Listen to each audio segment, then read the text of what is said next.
I'm standing inside the Queen City home of Margaret and Roman Dearlight, a normal American couple happily married for 30 years.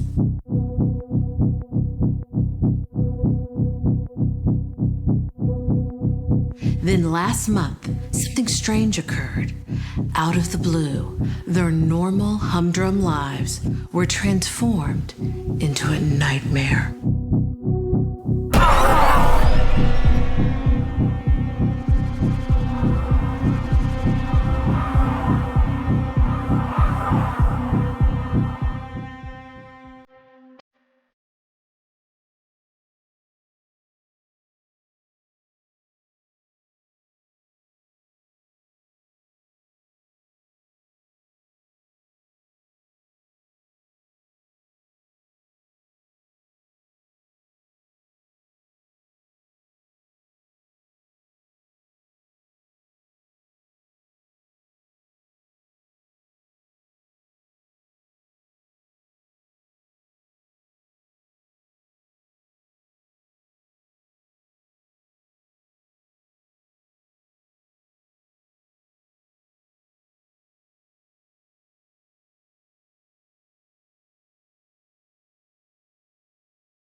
Hello, my name is Alyssa Jarvis, and I am a documentary filmmaker. Our story begins with Skepticop in Charlotte, North Carolina, a nonprofit dedicated to debunking the paranormal, and its CEO, Mark Missouri, whose fortunes took a downturn.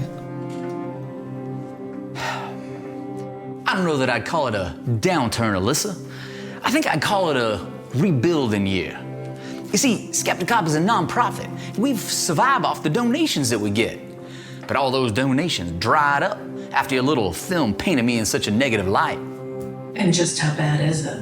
I was about to sell the ranch in Amarillo, Alyssa. That's how bad things got.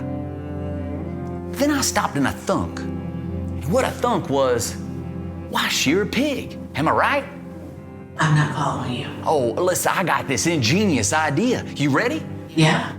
We gonna raise money for Skepticop by throwing a fancy dress ball, fundraising gala.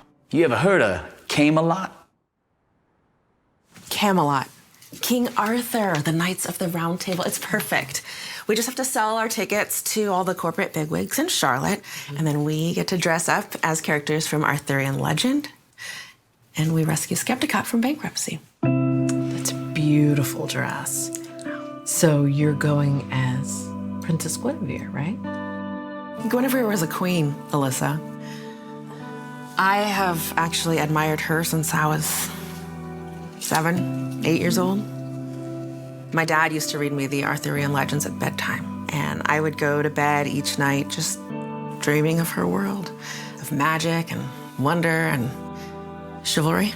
But, she was like a symbol of betrayal. She cheated on King Arthur with Sir Lancelot, right? That's a very, very simple-minded reading, Alyssa. I actually wrote a dissertation on Guinevere's motives in graduate school, so I know what I'm talking about. And Guinevere was a thoughtful woman with agency, with passion. She made decisions that rebelled against the societal expectations of a male-dominated medieval society. Well, so then by your logic, then Mark is going to be playing King Arthur, I guess. No, actually, Mark is going as Sir Lancelot. Oh. Lancelot. Get it? He had a lot of lance down there, where it counts. Down where? Oh, you know where. Lancelot ruled the knights of the coffee table. The round table, Mark. Oh, all the table, little lady. He was about raw masculine power, like me. So you still need someone to play King Arthur, right? Well, the appeal of the Skepticop party is that it's a show of unity in our Camelot. So, we need Elvis. Oh, Elvis. Your husband, Elvis. He's the perfect King Arthur. Mark needs to show investors that there's no hard feelings about last year's contest, right? So Elvis will officiate, make nice with Mark, and then by the end of the night, donations will come flooding in. Wow. And Elvis agreed to this? We had a good talk. And? And Elvis made me agree to two things. Okay. The first being that I return to couples therapy with him. Now go ahead and close your eyes. You're supposed to look at each other with your hands, not your eyes. Go ahead and reach out and touch someone like you care, Susan. Good, good. Now deeper into each and every pore. Good, every orifice. Good. And what was the second thing you agreed to? Elvis said he would consider coming to the gala as King Arthur if I agreed to go on another paranormal investigation with him. Did you? Yep, I sure did. I did it for Elvis and for Mark. And what about for you? Aren't you repeating the same mistake again? Mistake? Did you see my documentary? I'm not making a mistake, Alyssa. I'm bringing peace to Camelot, like Guinevere would.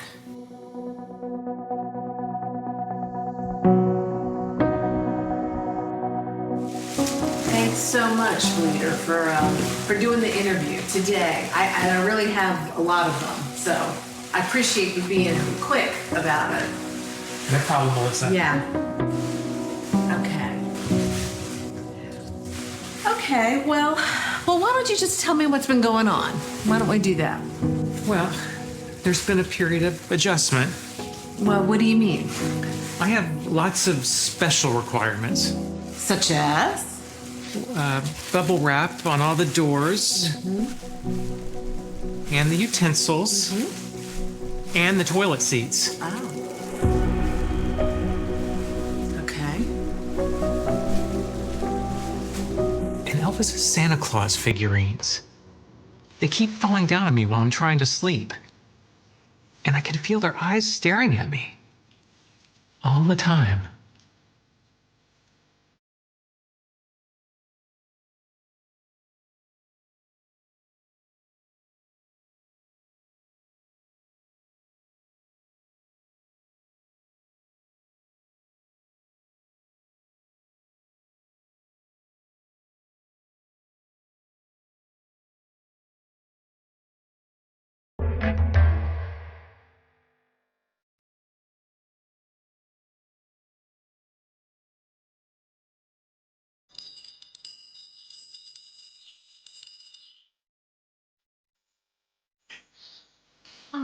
So, what have you been up to?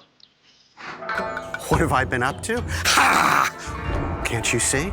Since everything happened, Alyssa, I have started all over.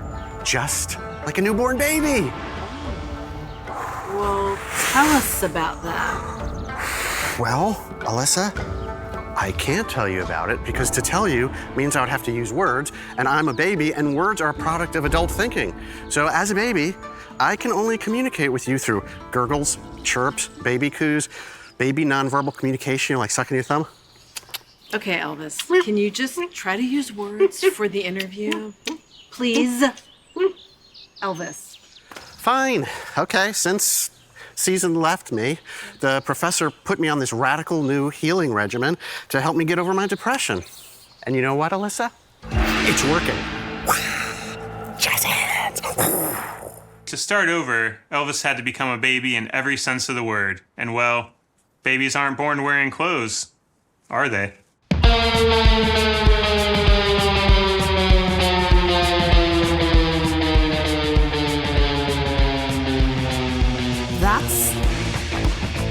That's not Elvis. No? I mean, Elvis is in fine shape for a man his age, but not like that. Wait a minute. Is Season accusing me of using a body double? If I weren't a baby, I would be highly offended by that.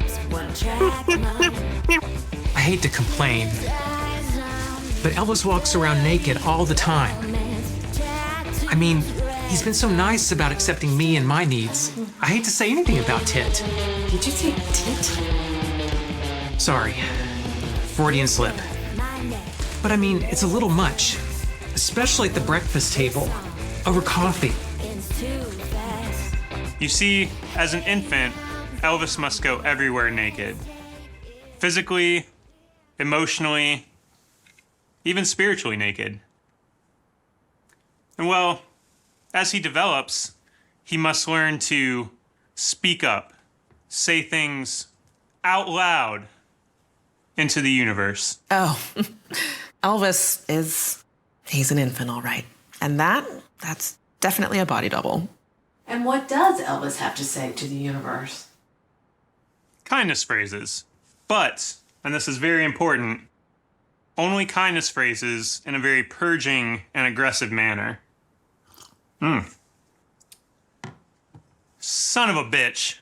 I love myself. You piece of shit. You're amazing. You know, things of that nature. As an emerging toddler, I realized I have to be present in every cell of my body. And in doing so, I can summon the healing energies of the universe. I can summon the Ramadas? the technical term, I'm quite practiced in this. I've studied this with the professor. The technical term is the Ramadama Ding Dong. Oh, so you've achieved enlightenment. No. I had a little hiccup on the road to enlightenment. I was out here raking naked, and it started to rain, and the temperature dropped, and I got very sick.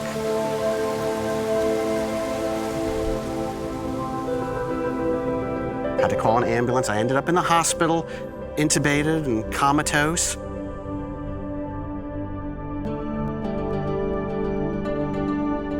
And from my coma, something magical happened. I heard this voice, a voice from outside. It was the voice of a tiny little British boy who said, "Blimey, Gov, get season back. Keep calm and carry on." So, Elvis, so you're doubling down? No. That's the old Elvis. This is the new Elvis. I realized to achieve enlightenment, I don't have to transcend. I don't have to grow. I don't have to evolve. I don't have to learn anything. I just have to be free to be me. It's something called the law of attraction. Elvis merely defines what he wants. In this case, season's return, of course. And then he has to visualize it, even fantasize about it. Oh. Okay. And then he makes daily affirmations, repeating positive statements to reinforce his beliefs. Can you give us an example of a daily affirmation? Elvis will get season back. He will, damn it! I'm so sorry. My kindness phrases got a bit too aggressive. Tell us about the paranormal case you're investigating with Season. Right. Okay, so it began on my podcast, Bragging About the Paranormal. The professor and I were on the air together talking about the Pageland critter, right? And this frantic woman calls in, and she's very upset, and she's claiming that her husband is not her husband anymore. Now, you might remember, that's the premise of a movie, Invasion of the Body Snatchers, about an alien invasion, pod people, things like that. But that began, that movie, The Invasion, with people saying their loved ones aren't their loved ones anymore.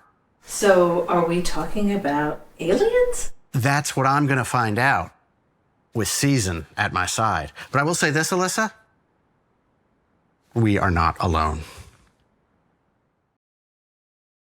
Roman and I were high school sweethearts. We met on the junior varsity synchronized swimming team. I was team captain, and he was my new partner. And I'll tell you flat out, I was young, naive, but I had never seen anyone freestyle stroke like he did. I mean, he didn't care. He was in that pool freestyle stroking all the time. At 5 a.m., he would be freestyle stroking, and at midnight, he'd still be stroking. I'd never seen anyone stroking like he did. I guess you can say that Roman captured my heart right then and there in that chlorinated water. Then we graduated and got married in a beautiful poolside ceremony at the YMCA. And we raised 2 beautiful daughters. But then everything changed. Tell us what changed. Well, it was a normal Saturday morning. I had made Roman's breakfast. When it happened, I spoke to him right here in this very room. I don't remember what, something about a bill we had to pay or something to do around the house. And then what happened? He was just sitting on the sofa watching TV when all of a sudden he couldn't see me or hear me. And I yelled at him. I was really loud too, and I even stomped my feet. But it was like I was just gone. Just gone. So your husband suddenly stopped being able to see or hear you? I'm invisible to him, but it's just me. Wait a minute, I don't understand. He can see and hear the kids. And you, he can see and hear you just fine, but not me. So he doesn't know that you're sitting on the sofa right next to him? Oh, he's completely clueless. Watch this. Roman! Hey! Roman! Hello! Roman, your wife is talking to you. She is? Yes. Where is she here now? Yes, I've been interviewing her. Roman, I'm right here. Right here! See what I mean? Roman, what is this like for you, not being able to see or hear your wife? Well, I mean, it's quiet. All my meals appear 3 times a day like clockwork. The laundry's always put away and folded, and it's like there's this magical fairy flitting about just outside my peripheral vision, like Tinkerbell. I know my stick of margarine's still here, but I can't see her or hear her. Your stick of margarine? It's his nickname for me. He says I'm as sweet as butter, but healthier for his heart.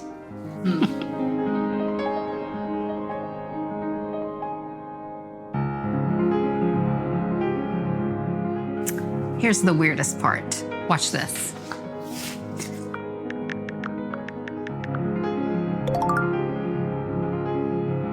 Oh, hey honey, looking good.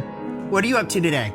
I'm doing an interview for a documentary. Oh, me too. I'm on the sofa in the living room. I know. I'm less than a foot away from you. Less than a foot away. Are you sure I don't see you?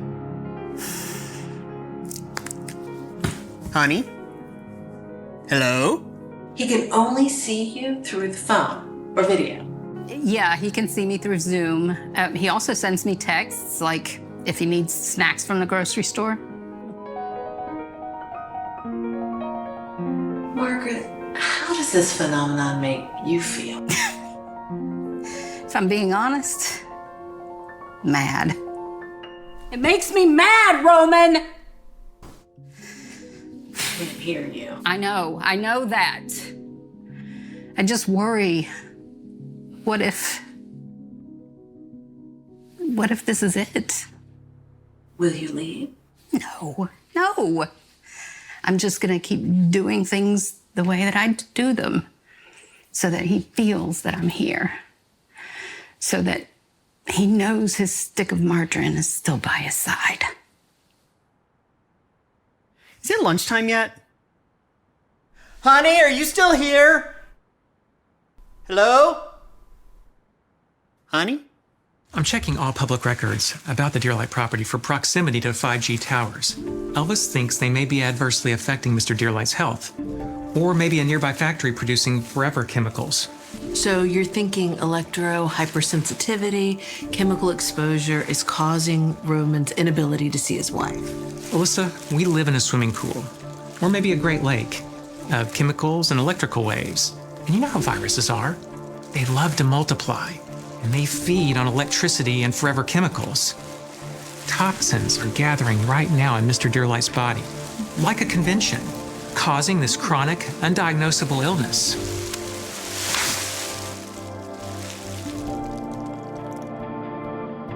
Fact check. Viruses don't feed on electricity. And toxins, they don't gather in the human body, unless maybe we're talking about heavy metal. Ooh, you think heavy metal is gathering in Roman Spy's taste in music is causing this? No, I meant heavy metal, like... Like what? Never mind, I'm not gonna go there with you. Well, could it be an alien presence, Season, lurking somewhere in the house, making it so that Roman can't see his wife, like it's an alien cloaking device or something? Like a pod in the basement. You think this is Invasion of the Body Snatchers? Yeah, exactly. I mean, one thing that movie did get right, scientifically speaking, is the concept of spores. But there are no mold spores here. This house is clean. All right, well, Season, think about this. I'm thinking. Could it be demonic possession like what happened to my dryer at my house?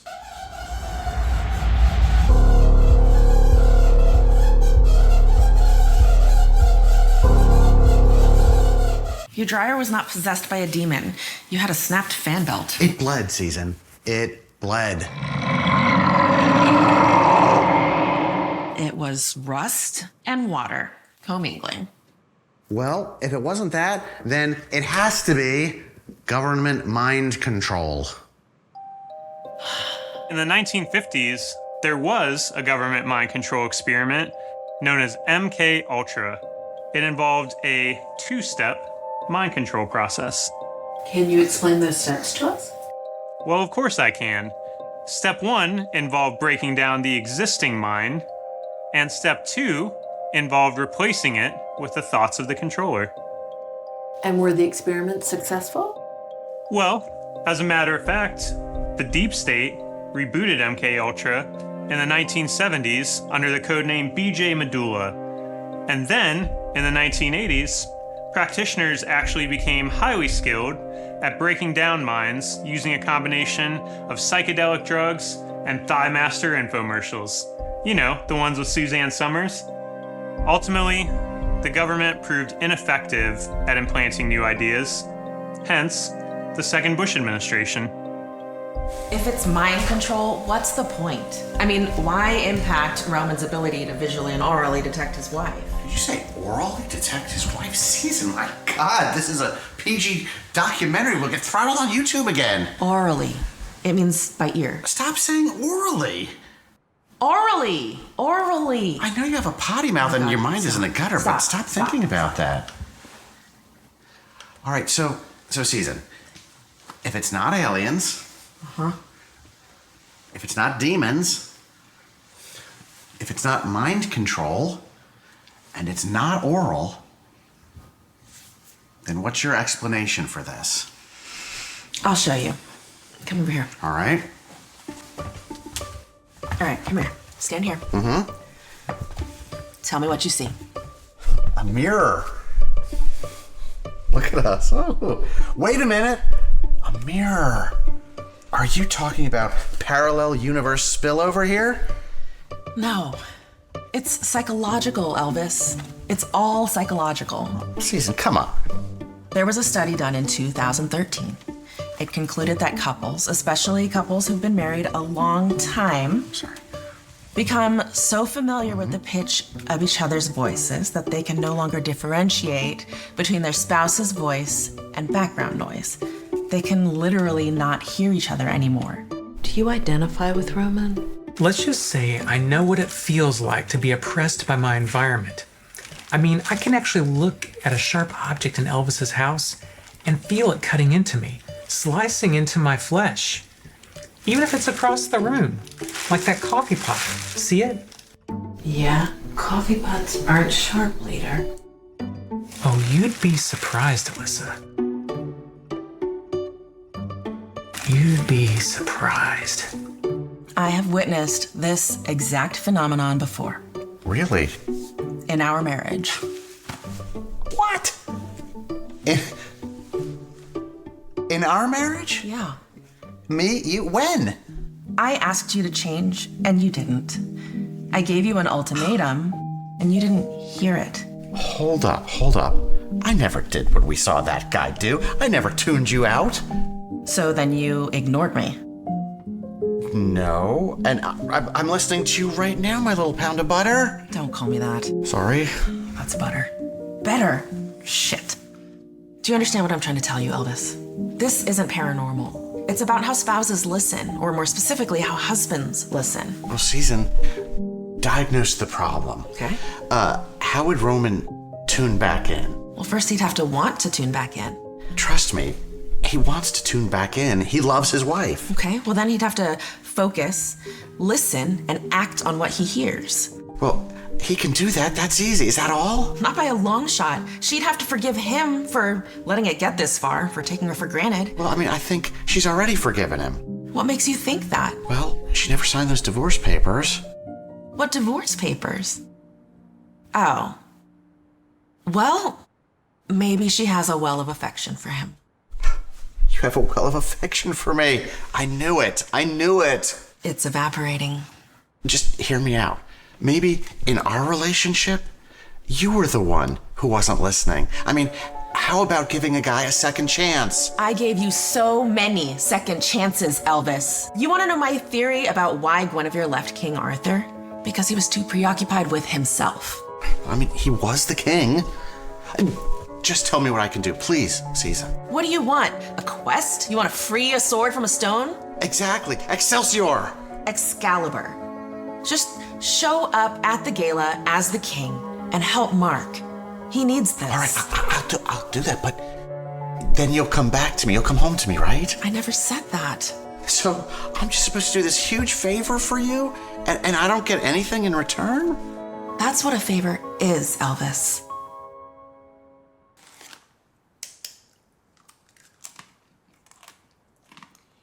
Imagine spending your whole life with somebody and suddenly not being able to see them anymore. Ridley? Oh? I said, imagine spending your whole life with someone and suddenly not being able to see them anymore. They can still see each other. Only through their phones. That's not that bad. What's wrong with you? They can just text each other if they want. Wait, do you think this is normal? I mean, no, but maybe it could be, like in the future or something. That's great, Ridley.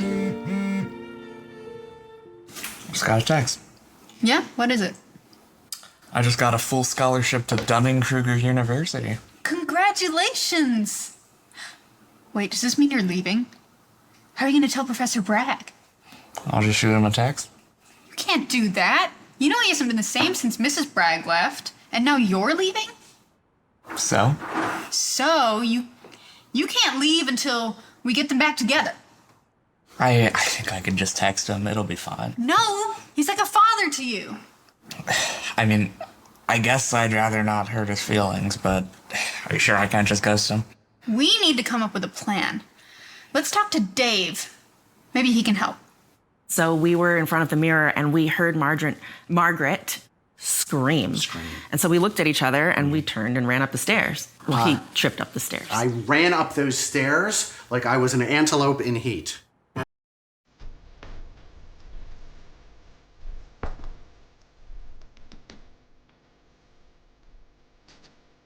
Is he okay? I can't find a pulse. He's unresponsive. Ridley, we need an ambulance! Ridley! Call 911!